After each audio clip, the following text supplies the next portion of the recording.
জায়গায় বাড়ি করলো, মানে কোনো প্ল্যান ছাড়া বাড়ি করেছে, যার জন্য তার নিকাশি ব্যবস্থা সম্পূর্ণভাবে বন্ধ হয়ে গেছে।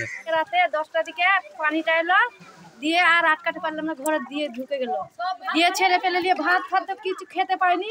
সারাদিন সারা রাত ওই ইয়েতে বসেছিলাম, ওই ইয়ে পড়তে রাস্তায় বসেছিলাম, ছেলে মেয়ে নিয়ে কিছু করতে পারছি না, একটু খেতে পারছি না, কি করে রান্না করবো আর কি করে খাবো বলো ছেলে পেলে নিয়ে। আর প্রধানগুলো কি নিচ্ছে না, রেস্ট নিচ্ছে না, আমরা বারবার যাচ্ছি পঞ্চায়েতে, কিছু করছে না। এখানে রাস্তাটায় জল জমে যায়, দুপাশে সব বাড়ি, কাঁচা বাড়িও কিছু আছে, ওদের ভীষণ অসুবিধা হয়, মানুষের যাতায়াতেরও অসুবিধা হয়।